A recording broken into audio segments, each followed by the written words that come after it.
前々回の、前々回の動画で、えっと、生意気にもクイズめいた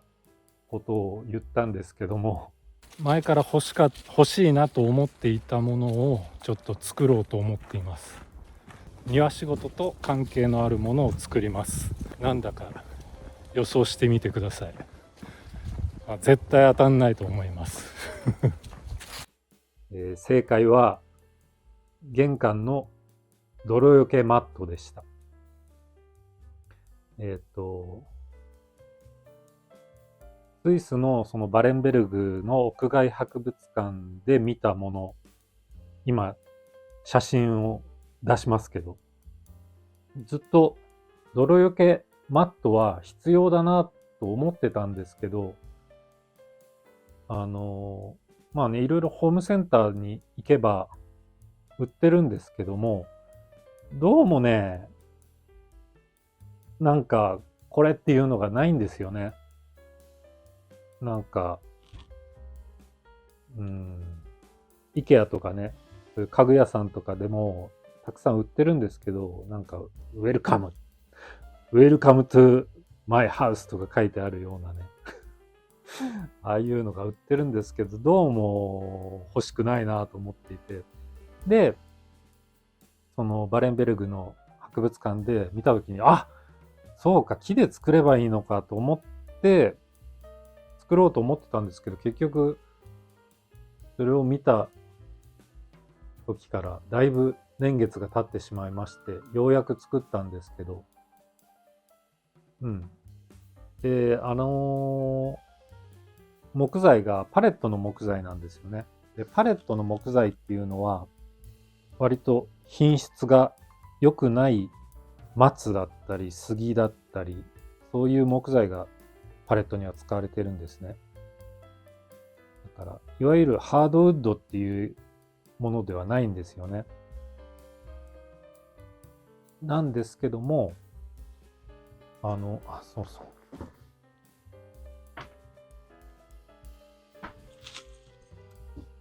これはその、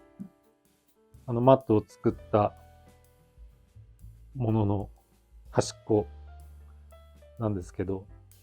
こんだけ、これがいっぱいあって、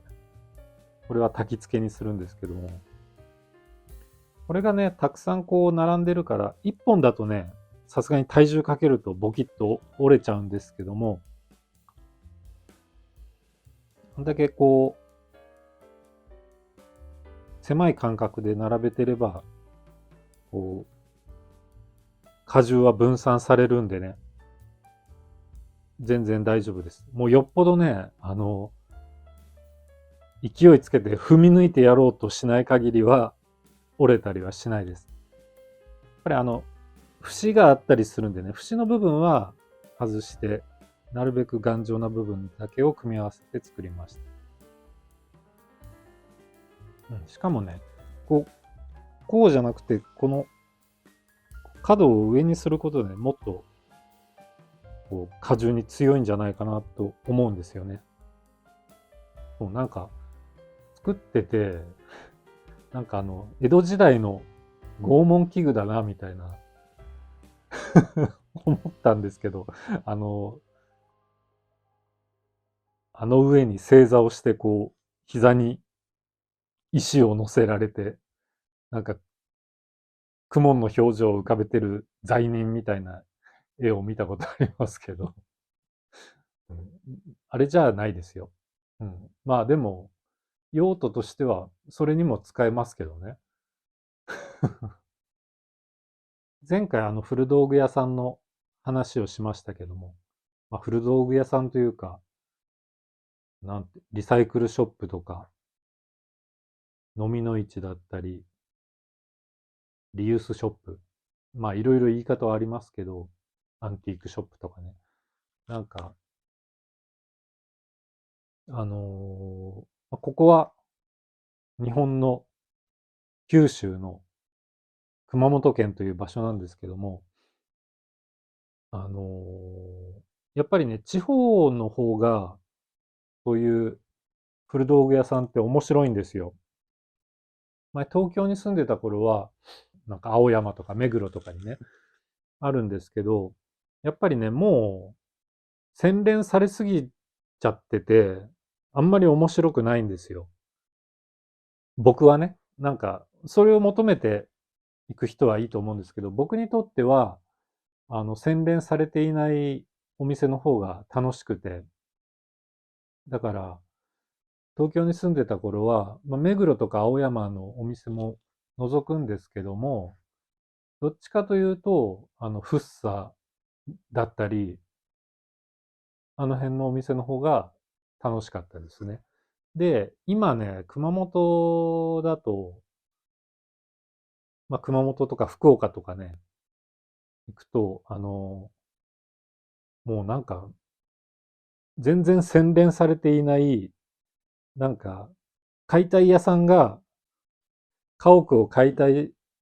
するときに、その中の家財道具も取ってきましたっていう感じのものを、もう外にダーッと並べてあって、雨ざらしになってるようなお店がたまにあって、そういうお店の方がなんかワクワクしますね。なんか。で、やっぱりその、洗練されたお店っていうのは、そのお店の人がもうセレクトしたものだけを売ってるんで、うん、そのお店のカラーはすごく出ちゃいますよね。セレクトした人の。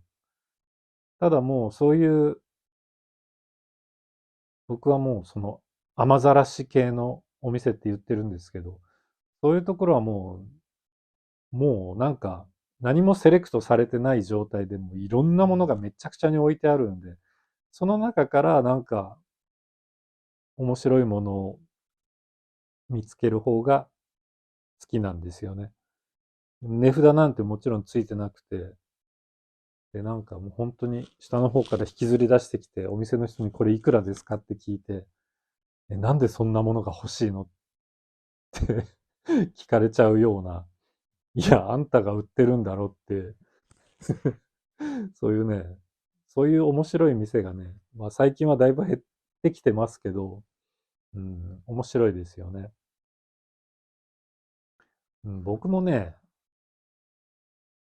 そのうち60歳過ぎたら、なんかそういうお店をやりたいなとかも考えてるんですよね。うん、もし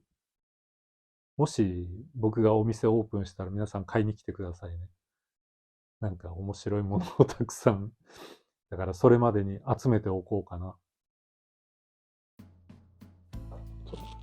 その玄関の泥落としマットもそうなんですけども、これはそのスイスの博物館で見たやつで、やっぱりね、これはトラディショナルカントリースタイルっていう写真集。これは、なんかずいぶん前にその古本屋さんとかで見つけて買ったやつなんですけども、なんかね、こういう写真集にもね、すごくたくさんヒントがあって、だいたいね、なんかね、こういう感じの、こういうのを見て、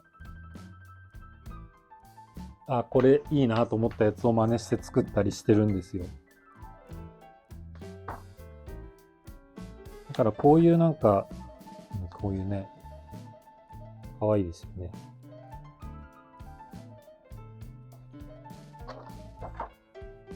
そうそう、こういう棚とかね。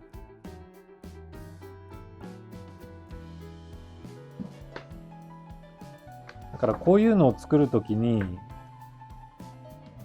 パレットの木がもうほんとちょうどいいんですよ。もう作った時から新品なのにボロいっていう。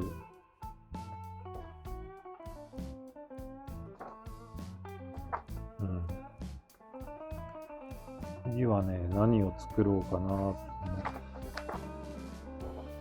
った時に、こうパラパラめくってると、なんかこれとか可愛いな。この椅子、なんかすごい可愛くないですか？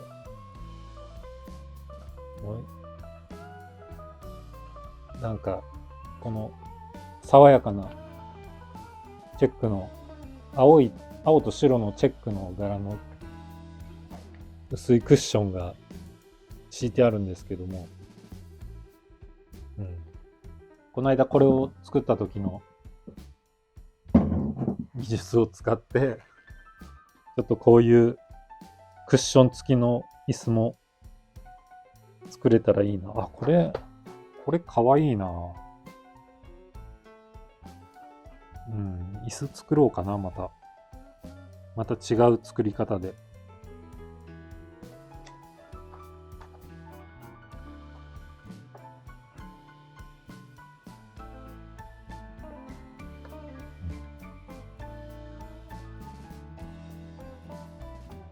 なんかね、こういう本もね、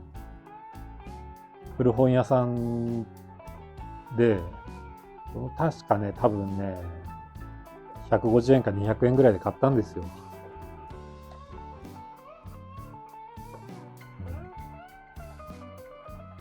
なんかね、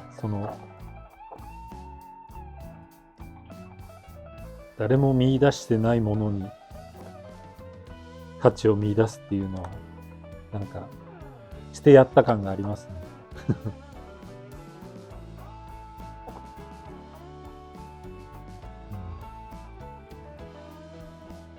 そんなわけで、まあ今週の作業はこんなところですね。来週、もう1月も後半に入りましたね。来週は何作ろうかな。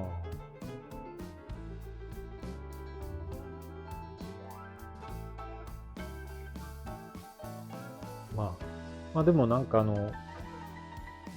最近ここが劇的にこの配置が変わったので、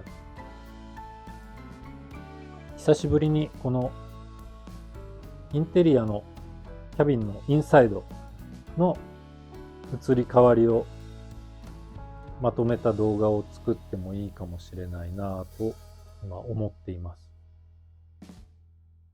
まあいいや、この辺にしとくか。